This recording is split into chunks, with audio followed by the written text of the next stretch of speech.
రాయలసీమను రతనాల సీమగా చేసే బాధ్యత కూడా తనదన్నారు సీఎం చంద్రబాబు. ఈ ఏడాది 70 టీఎంసీల నీటిని అనంతపురంకు తీసుకువచ్చామని, నీరు సమృద్ధిగా ఉంటేనే రాయలసీమ సస్యశ్యామలం అవుతుందన్నారు. కొందరు అమరావతి పేరు ఉచ్చరించలేకపోతున్నారని, రాజధాని పేరు చెప్పలేక మావిఘన్ అంటున్నారని విమర్శించారు. రాష్ట్రం అభివృద్ధి చెందుతుంటే చూసి సహించలేకపోతున్నారని ఆరోపించారు. రాష్ట్రానికి ఒకే రాజధాని ఉంటుందని, అదే అమరావతి అని చెప్పారు. ఆంధ్రప్రదేశ్ను 2047 నాటికి ప్రపంచంలోనే అగ్ర రాష్ట్రంగా తయారు చేస్తానని చంద్రబాబు అన్నారు. మీరు గుర్తుపెట్టుకోండి, నా జీవితాశయం శ్రీకాకుళం నీళ్లు ఎక్కువ వర్షం పడితే ఆ నీళ్లు అనంతపురికి రావాలి.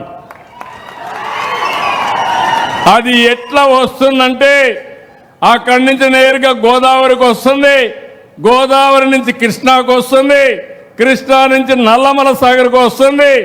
అన్ని అనుకూలిస్తే శ్రీశైలానికి కూడా లిఫ్ట్ చేయొచ్చు, లేకుంటే బనక చెర్లకు తేవచ్చు. తెస్తే అది దేశానికే కాకుండా ఈ రాష్ట్రానికి ఒక గేమ్ చేంజర్గా తయారవుతుందని చెప్పి కూడా నేను మీకు తెలియజేస్తున్నా. నేను అనేక ప్రయోగాలు చేశాను. అనంతపురం జిల్లాలో, కంబైన్డ్ అనంతపురం జిల్లాలో 10 లక్షల ఇంకుడు గుంతలు తవ్వించాం. అలాంటి వినూత్నమైన కార్యక్రమాలతో మనం ముందుకు పోయి అనేక కార్యక్రమాలు చేసి ఈరోజు ఈ స్థాయికి వచ్చాం. ఇప్పుడు నేను మిమ్మల్ని అందరినీ కోరేది ఒకటి, ఇది ఒక స్ఫూర్తిగా మీరు తీసుకోవాలి. మీ ప్రాంతాల్లో భూగర్భ జలాలు పెంచాలి. మీ ప్రాంతాల్లో అన్ని చెరువుల్ని పూడికి తీయాలి. అన్ని చెరువులకు సప్లై ఛానల్స్ అన్ని ఎవరైనా ఆక్యుపై చేసుకుంటే స్వచ్ఛందంగా వదిలిపెట్టాలి. నిన్నటి వరకు మనకు అడ్రస్ లేదు. ఈరోజు గర్వంగా మీ రాజధాని ఏదంటే నా రాజధాని అమరావతి అని చెప్పి ధైర్యం మనకు వచ్చింది. మొన్నటి వరకు 3 రాజధానులు 3 ముక్కలాట. ఎక్కడన్నా బయట పోయి అడిగితే మీ రాజధాని ఏదంటే చెప్పలేక నామోషి. సర్వీస్ కమిషన్లు అడిగితే వాళ్ళు బిక్కముఖం వేసే పరిస్థితి. అమరావతి ప్రజా రాజధాని.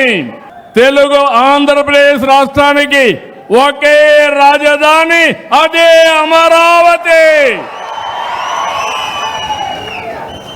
దేశమంతా మనతో నిలబడ్డారు. అన్ని రాజకీయ పార్టీలు సపోర్ట్ చేశారు. 50 పార్టీలు ఉన్నాయి కేంద్రంలో. రాజ్యసభ, లోకసభ 2 సభల్లో కలిసి 50 పార్టీలకు ప్రాతినిధ్యం ఉంది. 49 పార్టీలు సపోర్ట్ చేశారు. ఒకే ఒక పార్టీ దిక్కుమాలిన పార్టీ. మొన్న మాట్లాడుతూ మావిగన్ అంట. ఏమి పిచ్చో నాకైతే అర్థం కావడంలా. పిచ్చ ముదిరింది. అంటే అమరావతి పేరు చెప్పలేకపోతే ఇంట్లో పడుకోవచ్చు, కానీ దేవతల రాజధాని ఎవడైనా ఆ పేరు 10 సార్లు చెప్తే మీకు కూడా పుణ్యం వస్తుంది. అలాంటి రాజధానిని పేరు చెప్పడానికి ఇష్టం లేకుండా మావిగన్ అంటున్నాడు. అదేంటో నాకు అర్థం కాదు. మీకు అర్థమైందా? నీకు మావిగన్ కావాలని అడుగుతున్నా.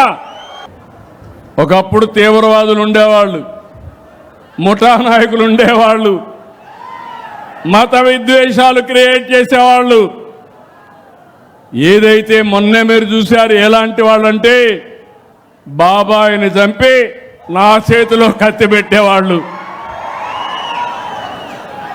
ఇది చూసినప్పుడు ఏం చెప్పాలో నాకైతే అర్థం కాదు. ఇప్పుడు అమరావతి బాగా పనులు అవుతా ఉంటే, ఊపందుకుంటే, రాష్ట్రంలో అభివృద్ధి అవుతా ఉంటే చూసి సహించలేక ఫ్రస్ట్రేషన్లో అవినీతి జరిగిందని మాట్లాడతాడు.